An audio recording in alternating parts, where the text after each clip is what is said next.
मां सरस्वती की प्रतिमा के आगे दीप जलाकर जिला जज हरेंद्र सिंह ने द्वितीय राष्ट्रीय लोक अदालत की शुरुआत की।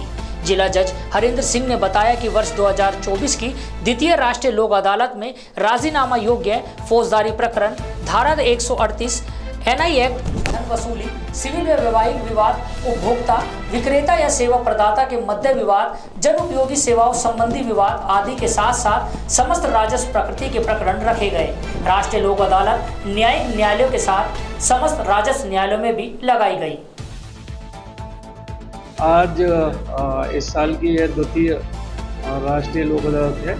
पूरे भारतवर्ष में आज के दिन सारी कोर्ट्स में लोअर कोर्ट से लेकर के और सुप्रीम कोर्ट तक में ये लोक अदालत का आयोजन किया जा रहा है। लोक अदालत में सबसे बड़ा फायदा ये है कि कोई भी व्यक्ति जो है जिसका केस चल रहा है, कोई भी पक्षकार आकर के न्यायालय को कह सकता है कि मेरा मामला जो है लोक अदालत में रेफर कर दिया जाए, इसमें राजीनामा की संभावना है। तो दूसरी पार्टी को नोटिस दे करके हम उसे बुलाते हैं और समझाइश होती है। वैसे तो एक पार्टी भी रेफ़र करने के लिए कह सकती है, और जहां दोनों पार्टी एग्री हो जाती है कि हमारा मामला लोक अदालत में भेज दिया जाए, तो दोनों पार्टी के राजी से उस लोक अदालत में भेज दिया जाता है और वहां समझाइश होती है और हमेशा के लिए वो केस ख़त्म हो जाता है। अगर उनमें एग्रीमेंट हो जाता है कि भाई ठीक है, हम इन शर्तों पर तैयार हैं इस केस को ख़त्म करने के लिए, तो उसका ये सबसे बड़ा फ़ायदा ये है कि दोनों पक्षों में बहुत अच्छे संबंध स्थापित हो जाते हैं और केस हमेशा के लिए खत्म हो जाता है। उसमें अपील का भी कोई प्रावधान नहीं। तो ये और शॉर्टकट मेथड है।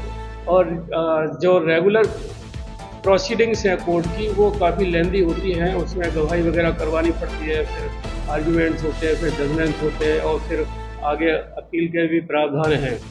लेकिन लोक अदालत का ये फ़ायदा है कि अगर आप किन्हीं शर्त पर राज़ी हो कि इस शर्त पर हमारा राजीनामा हो गया है और हम केस ख़त्म करना चाहते हैं, तो बस 2 मिनट लगते हैं और हमेशा के लिए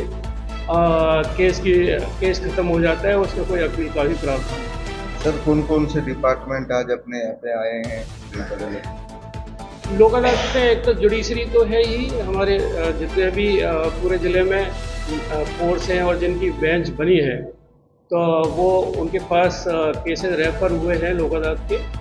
और रेवेन्यू साइड में भी ऑफिसर्स हैं, एसडीएम हैं, तहसीलदार हैं, एडीएम हैं, डीएम हैं, ये सभी लगे हुए हैं कि भी ज़्यादा से ज़्यादा लोक अदालत का फ़ायदा ज़्यादा से ज़्यादा लोगों को मिल सके और उनके जो दुख दर्द हैं उनके अगर शॉर्टकट मेथड से निपट सकते हैं तो बहुत ही अच्छी बात है।